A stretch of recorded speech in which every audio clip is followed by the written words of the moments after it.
Hello, everybody. Welcome back to Flourish 2019. I'm your host, Christina Louise, and I'm super excited to introduce you to a very close, dear friend of mine who is a powerhouse when it comes to connection, relationships. And today we're going to focus on your relationship with your child, your relationship with your own inner child, your relationship with your physical children as well. And we're going to help you feel more deeply connected, at ease, and at peace. And I'm just so excited to present this information to you. It's going to be a really, really, really powerful talk. So make sure that you have a cup of tea or a cup of coffee and a notebook and a pen with you. My friend Lash has an amazing free gift, and we're going to dive right in to how to form a better connection with yourself, your children, and really the entire world. Welcome, Kelly. Thank you so much for being with us today. You're such a blessing. I'm grateful that you're here. Thank you so much, Christina, for having me. Thank you. You're welcome. So you've got like a lot of credentials, right? We're calling you a connection coach, but I think you've been like on this journey for a really long time. How did you come to be where you are today? What inspired you?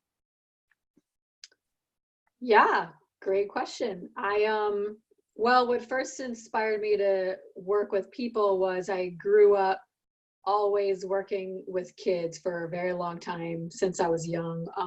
Working with kids mainly in schools. I started out as a substitute teacher, as a special needs teacher, teacher assistant, and that inspired me to connect on a deeper level with my work as a therapist. So then I found mental health counseling, and so I went down that road and became a licensed counselor. And so and what inspired me was that I wanted a deeper connection with people, with families, parents, kids, adults, couples, and just wanted to help them live the life they truly desire and find themselves and love themselves. Mm-hmm. But what do you think prompted you? Like, what were the needs that you saw that you were like, oh my God, I got to do something to help this?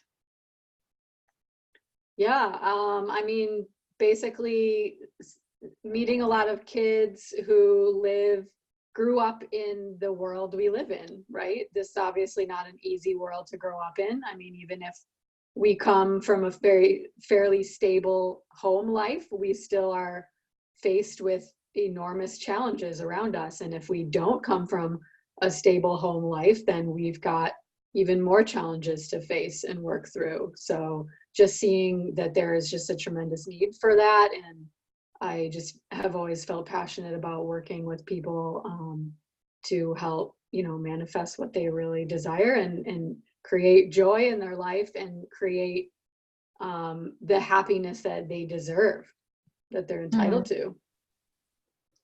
So what do you think it takes to create a stable home life? What does that look like, and what do you think it takes? Well, I talk a lot about connection, but before we connect with someone else, we have to first and foremost know how to connect with ourselves. So, that doesn't just mean taking a bubble bath or something. It means we have to really, truly know how to accept ourselves. And so I work a lot with people in healing their trauma and healing. And really what trauma is they have an experience that points out some negative false beliefs that they are carrying inside them. And then they're receiving messages or having experiences and feeling hurt because they have that belief about themselves. So it's all about healing these beliefs we have within ourselves and learning to accept ourselves, which is forgiving ourselves. And that's connecting with ourselves first. And then if we know how to accept ourselves, then we know how to love ourselves, and then we know how to give and receive love outside of ourselves to the people in our lives. Mm-hmm. I see this all the time in the work that I do, and I almost everybody, I think every single person at this master's level being featured on our show like gets this. But I understand that some of the women coming in and watching the show are like, what the hell does that mean? Like, what does it mean to forgive? What am I forgiving exactly? Like, what am I accepting? So like, maybe you could give us some examples of symptoms of, or examples of these beliefs you talked about, right? You said that trauma is created in the body anytime you're holding on to a false belief about yourself or others. What are some of the most common false beliefs that people are carrying about themselves that are creating trauma in their lives?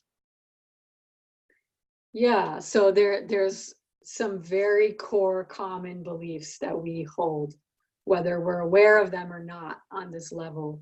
And some very common core beliefs are, I'm not worthy of good, I'm not worthy of love, I am unlovable, I am bad,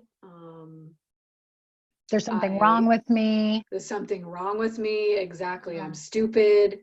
Mm. So these are very common beliefs and core beliefs that we hold that cause, 100 other beliefs and thoughts and emotions and experiences in our lives. Mm-hmm. So what I think I'm hearing you say is it all comes down to three main ideas, which is I'm not loved, I'm not wanted, and I'm not good enough. Yeah, I guess you could say that. Mm-hmm. Okay, so you're saying that these are false beliefs, but I can hear like the audience member saying, but look, I have all this proof that I'm not fit enough, that I'm not rich enough, that I don't think the way that other people think. A lot of the women and some men, some brave men are a part of our audience too. So I'll just say people in the audience have like rosters and rosters. First of all, a lot of us have been black sheeped, right? Like we feel like we're really different, or our sisters or our brothers are happy. Our sisters and our brothers had an easy time in school or in relationships or dealing with their body and stuff like that, but I don't. So I can hear a lot of audience members being open to what you're saying, but also confused because they have this like laundry list of reasons why they actually aren't good enough. But I'm hearing you say that that's just a false belief. Can you shed some light on that for us? Yeah, I mean, it's very simple when we think about any belief that makes us feel bad is a lie that we have learned to tell ourselves.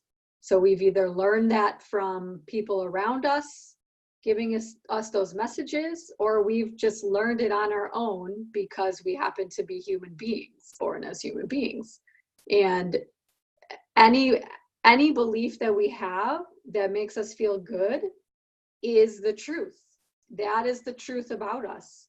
And it really is that simple. And when we have a negative belief about ourselves that makes us feel bad, it's often because we're experiencing the world as something is happening to us. The world is happening to us instead of happening by us.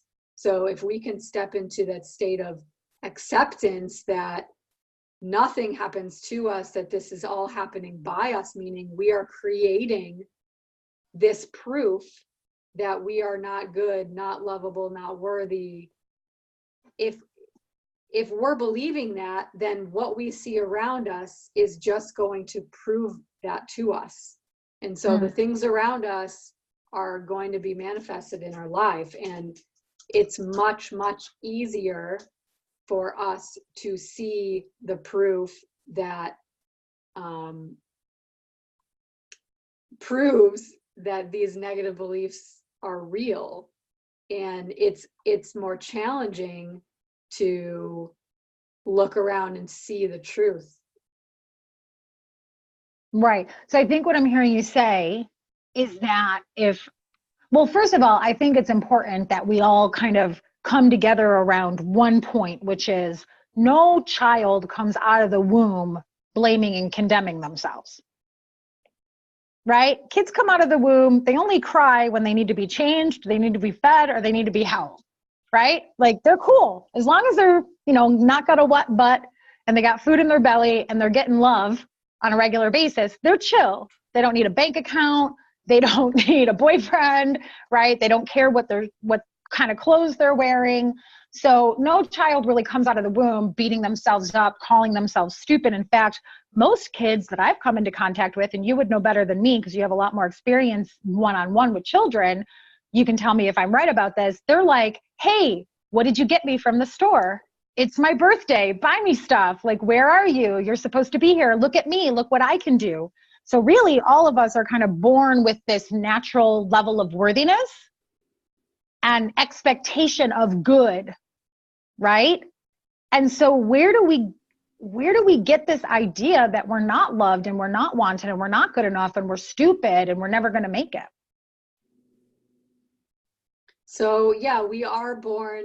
So first of all, yes, we are born without knowing those lies yet. We haven't yet learned the lies. We only know the truth when we're born, even though we're not aware of it yet, because we're not old enough to access it.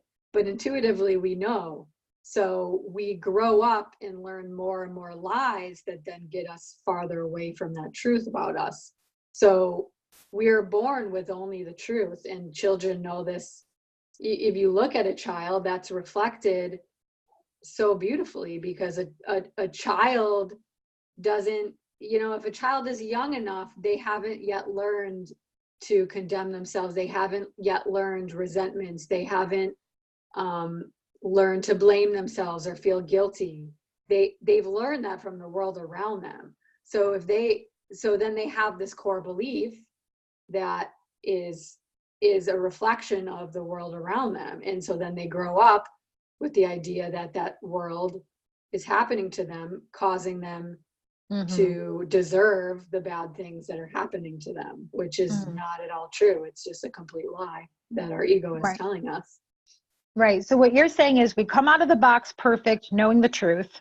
We get born into this world that's got all this marketing and advertising and programming that says we're not measuring up, we're not good enough, we're bad boys, we're bad girls, there's something wrong with us, we should know better, go to your room, I'm mad at you, you're making me feel bad, right? And so then we start kind of agreeing, we keep hearing these messages over and over and over again, they become beliefs, and because we're carrying that belief, we end up attracting more data and circumstances to support that belief. And then we lose our connection. So what are we connecting to ideally? Well, we first have to connect with ourselves. Like I was saying at the beginning, we have to know how to connect with ourselves and accept ourselves regardless of what people are doing or saying around us, to us, and what is happening around us. So we have to know how to connect with ourselves, connect with the truth about ourselves, with our higher selves. And whether that means, that's just your true self, your higher self, your God self,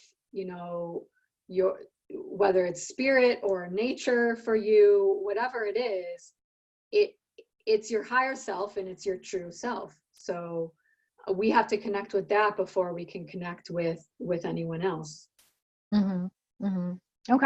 Okay, so how do we do that? You got some tips? Because I feel like now we're ready. We hear you. We get it. Give us the good stuff. How do we get out of this trap? So to connect to ourselves, we have to be willing to first believe that what the truth is about ourselves. So we have to we have to have an awareness on what the lie is that we're telling ourselves. So if I feel, anxious about something, I have to be able to identify what was the thought that made me feel anxious. Was it a thought that I'm not good enough? Was it a thought that I'm stupid, that I screwed up? What was the thought that made me feel that way? And then we have to be willing to say, okay, first of all, we have to notice that and look at it without judgment. So, and the same thing goes for, if we're parenting a child, we have to look at any behavior, any action as good intended. So, I don't make poor choices in my life because I'm a bad person. I made a choice in my life that probably wasn't the best for me, but I made it in that moment because I had a negative belief about myself. So am I willing to forgive myself for that by just accepting that I made that error and then moving on and not judging that any further? Because I could say, oh, that's so stupid that I did that. That's so stupid that I did that. So now I'm going to feel worse that I did that. And I have to dwell on feeling so bad about it because I did that stupid thing. And so now I'm going to carry that with me into the next choice I make. And I'm going to say, well, I have to remember that that was really stupid. And I have to blame myself in order to make the better choice the next time. When in truth, we don't need to carry any of that guilt into our present moment and into our future to make a better choice. If we are accepting ourselves for any choice, any action we take, anything we do, then we can make the healthiest, most loving choice for ourselves in the future. And the same thing goes for any choice we make as parents, you know, as a family member, as a partner, as a friend. If we're willing to accept our choices, we can make the most loving choice instead of a choice based out of fear and guilt and blame and shame. Mm-hmm. So I think what I'm hearing you say is that guilt and shame don't help us be a better person. No, and it's not that they make us bad people. It's that they make us believe we are bad people. So we're already good people. It's just a matter of if we actually believe that or not. So it's not going to change how bad we are. Right. Well, what I'm picking up on is, and I've seen this in my own life, so that's the only reason I'm able to see it in so many others, especially women, is we're carrying around this guilt and shame because somehow we believe that that makes us worthy or that's going to make us better, when really I'm hearing a very well-trained therapist say, absolutely not. That's actually going to hinder your ability to do better in the future. Is that accurate? Exactly. Yes. Yeah. Yeah. So you're saying acceptance and forgiveness is the key to alleviating the guilt and the shame, thereby allowing us to connect more deeply with ourselves. Is that it? Yes. Acceptance is the key. Mm-hmm. Okay. So then how do I accept myself if I'm walking around with this roster, you know, this huge list of reasons why I should feel guilty and I should feel ashamed? How do I now live in a state of acceptance and forgiveness for myself and then therefore others? So acceptance doesn't have, so what acceptance doesn't mean, and often people think this means acceptance, is I have to accept that what that person did to me to hurt me was okay. Acceptance has nothing to do with that. That's not the acceptance I'm talking about. That's not actually acceptance. Acceptance means despite what I did or what that person did that was not okay, if that person hurt me, did something that hurt me, I have to be willing to still say, okay, do I want to accept that that happened to me and accept the state that that put me in? So the acceptance doesn't have to do with accepting that that was okay and moving on and forgiving the person. It's, I want to accept that I had this state of depression from it, or that I interpreted that to mean that I'm bad or that I'm always going to be treated this way.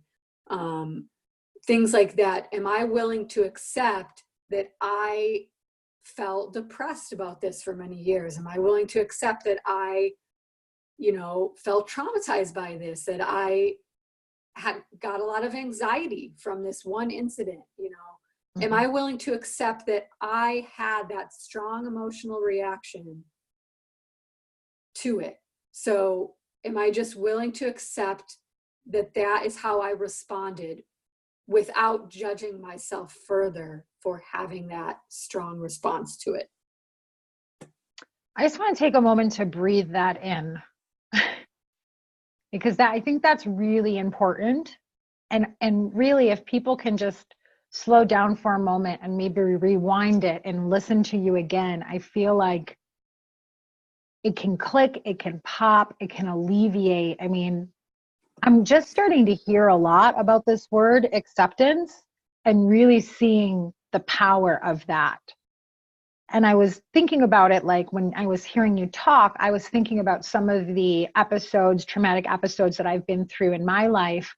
And one of the reasons why I feel like I kind of kept going through the same thing over and over and over again. And like, you know what I mean? It's like you get into like a toxic relationship with a man, for instance, and you're like, you get out of it and you're like, I'm never going to do that again. But somehow next year you're like right back in the same situation, you know? And then we beat ourselves up, like, what's wrong with me? And maybe all men, and we start making up these stories. Well, all men are like that. And I just can't trust myself. And I just, you know, blah, blah, blah, blah, blah. But really, and I saw myself do that for so many years, like try to run away from, right? Run away from my feelings, run away from my grief, run away from my trauma, just get over it.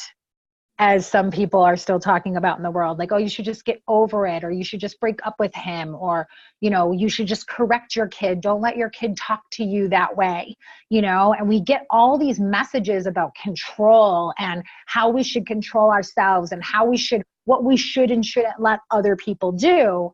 And what I'm hearing from people is and I'm seeing in my own life, this is like alienating me from the rest of the world, right? And it's causing me to shut down my heart and be afraid to love and accept even the good people, right? Because how you do one thing is how you do everything. So if you're like shutting down in one area, for instance, with men, you're not then going to be open with your own child, right? So I can see how this just sets off like a chain reaction of just more and more alienation, more and more fear, more and more anxiety, more and more of a lack of connection to other people in your life. Yeah, and it was just started by the one belief that I had about myself. And the reason I got into all those relationships over and over was because I had a belief about myself that was validated by those people and how they treated me. So if I have a belief about myself that I am worthy of love and I am loving and I am a good person, then I'm going to naturally gravitate towards people in my life who reflect that. So it goes both ways. Mm-hmm. Mm-hmm. So when we started this talk, we promised the audience we were going to talk about how to develop a better connection with ourselves so that we could better connect to other people in our lives, and including our children. So if I'm kind of summarize here or bring it into that arena, like if I'm feeling like I'm not worthy, then I'm just inevitably going to pass that down to my kid inadvertently. Is that what you're seeing in the work that you do? Yeah, if I have that belief about myself, that may be very subtly sometimes passed down to the child. So it can be very subtle. It doesn't mean that I'm saying, it might be something like, just if I was telling myself, oh, my legs are so fat, if I have a little girl, she's going to grow up believing that mommy's legs are too fat, and then perhaps start to internalize that and have beliefs about herself based on that. And they didn't even have anything to do with her. So what are some symptoms that, for the parents out there, what are some symptoms of how do we know if we have these negative beliefs and that we have passed them on to our children? What are some symptoms or behaviors you've seen in the work that you've done that would imply that our children are now operating with these false beliefs? Yeah, so I mean, anything that causes a challenge for the child. So, I mean, for younger kids, it may be more like just crying, screaming, yelling, kicking, throwing tantrums. For teens, older kids, it often comes out as isolation or, withdrawing from the family or withdrawing from friends, you know, not wanting to connect anymore, spending a lot of time on the screen or in the bedroom, you know, away from people, things like that. Or it might be like eating, you know, disordered eating in a teenage girl. It may be, you know, cutting. It may be, you know, skipping school, being super distracted in school, having grades drop, things like that. So we talked about this before, and I want to talk about it again on camera because it's something that I don't often get upset, but it's something that still is upsetting to me when I hear parents say, well, they're just at that age. You know, oh, they're 2 years old. They're supposed to be a terrible 2, or they're a teenager. Of course, they don't want to hang out with you. They're a teenager. What I'm hearing you say as a trained therapist and a professional working with children and families for almost 30 years is that's complete BS. Yeah, I mean, that's there not are how you would typical, say it, but that's how I say it. Is that true? well, it's complete BS in that the true part of that is that there are typical behaviors for any developmental stage and age. So Okay. yes, a 2-year-old is going to throw their food and color on the wall, you know, like a teenager is not going to want to give their life story and personal story and dating history to their parent. Like there's a lot of typical behaviors, but those behaviors in and of itself are not necessarily negative. They're just being a kid, being a teenager, being human.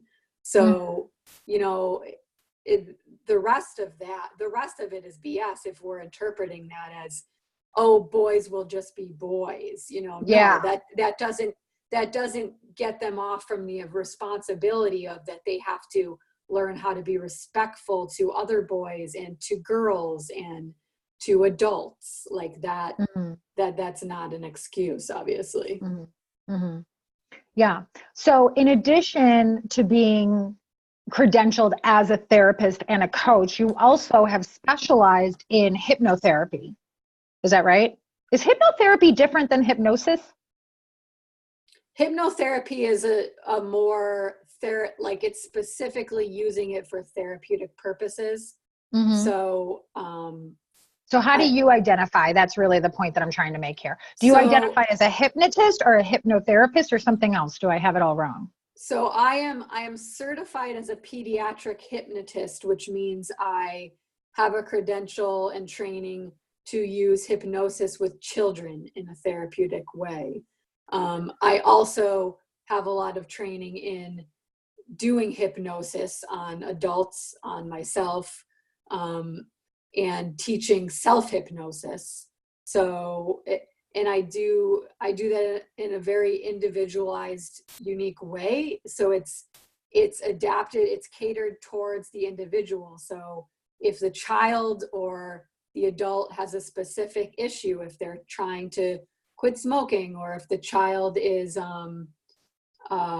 acting out, if they're hitting their brother, or, you know, if someone is overeating, or, I mean, you name it, feeling unloved could be what the script is catered towards. So I will create an individual script for you as my client to work on that specific issue and use the power of your own mind to heal yourself. So I'm not prescribing anything that you don't agree with or that is forcing you to do anything. It's all coming from the power of your own mind, which is what we've been talking about. And I know your free gift today is a short and sweet, but super powerful and transformative meditation. Is there hypnosis laced into that meditation or no? Yeah. So the free gift is a little audio of a visualization. And when I do hypnosis, I use a few different components. One is like muscle relaxation. The other is a guided visualization. And the other is the more specific suggestive piece that's working individually with the stressor you have or the belief you have. So the free gift is kind of more focused on the visualization aspect of that. Mm-hmm. It's kind And of what are we piece of it. visualizing? What am I going to get out of this? So you're visualizing, it's going to help you feel safe and happy and peaceful and loved. And so you're visualizing a space that you can go into in your own mind when you're feeling out of control, when you're feeling unloved or guilty or angry or anxious or sad. And you can go into that space just within your own mind by doing a little bit of breathing and visualization. And it's pretty simple. So right. Yeah. and you can also, the other thing you can do is you can use this, it's for adults and it's for kids, any age can use it. So you can play this audio for your child. You can learn it really quickly once you listen to it, and you can say it to your child yourself, so there's a lot you can do with it. And so, what I do in my work is I expand on that basically. So the audio will help me get into a visual, visceral, like real place into my own mind where I feel safe, I feel loved, I feel connected, right? And then it gives me this wonderful script to repeat to myself throughout the day, to share with my child. It's something we could do together. It'll help us connect first to ourselves and then to each other, and therefore creating peace and harmony in the relationship and really in the home. Yes, absolutely. Because if you're in the flow of self-acceptance and self-love and you're in a state of peace, then you are going to be able to give and receive that love to your child, to your family members, to anyone around you. So if you're blocked in that flow, then there's a block that's preventing the connection with the people around you. Yay. I'm so excited. Make sure you click the link below this video. Take advantage of Kelly's free gift. Get some love and some connection in replacement for that guilt and sadness and shame and anxiety and disconnection. And then let us know how it works for you. Kelly, we're about out of time today. Is there anything else that you want to say before we go? Just that, if you want to know more about connecting with your child or how to work with these difficult behaviors they're having, contact me, get a hold of me. Kids who are acting out, kids who are isolating, kids who are having a hard time. When a kid acts out with their parent, they're acting out with you because they feel safe with you. They're not acting out with you because they hate you. So when they act out, if you're the parent that they act out with, say they're an angel child at school, and with their dad they're wonderful, and with their friends they're just so great, and no one even gets what you're dealing with at home. The reason they're acting out with you the most, or you and only you, is because they feel the safest with you. So because they feel the safest with you, they know that if they act out, they will be loved unconditionally anyways. So if they're acting out like that, just remind yourself they're doing that because they feel safe, and that there is a level of, they know that they are loved by you. They feel loved by you. Otherwise they wouldn't be doing it. So OMG, that I've never thought about that. But in my home growing up, in front of my dad, I walked around on eggshells. I was like so careful. If he even looked at me, I would be like, okay, what do I got to do? But with my mom, I was like, F you. I was totally and completely like out of control, didn't care, didn't watch myself at all. And I never thought about that, but it's true. Like with my dad, I did not feel safe. I did not feel accepted. I did not feel unconditional love from him. But with my mom, I did. I felt like I could trust her to love me no matter what. So that's that's like a huge eye opener, I think, for a lot of people watching, especially the parents, because I could see them kind of pull like, why is my kid so good with their dad? Or why is my you know, like they're so well behaved with everybody else. Why me? And feeling like that's disrespectful, but really it's a sign of respect. Am I reaching a little too far with that, or would you agree? It's a sign of respect. It's a sign of safety. It's a sign of feeling loved. So they know that regardless of what they do, you're going to love them anyway. It doesn't mean that you don't have to hold them responsible for their behavior. It just means in the end, you're going to love them anyway and not think that they're bad just because they had some poor behavior. Those are two very different things. So. Right. And if the kid is acting out, that means that they're in trouble somehow. Yeah, well, right? I mean, no kid acts out, cuts themselves, has an eating disorder because they're fine. No, when they act out, what that is it's a call for love. It's a cry for love.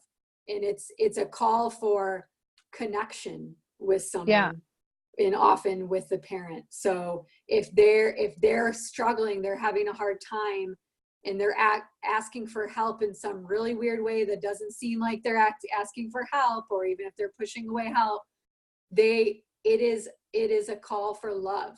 And so it's a call for connection, and you need to show them that love and that support and that unconditional acceptance that you've been working so hard on with yourself. You have to do the same thing with them.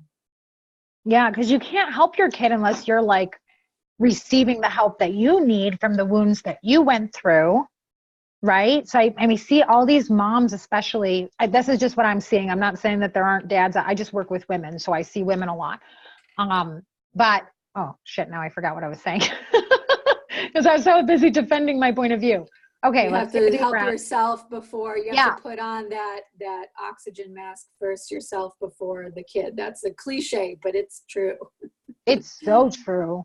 It's so true. Well, thank you so much for sharing your expertise, your wisdom, your knowledge, your love with us here today. God bless you. God bless your business.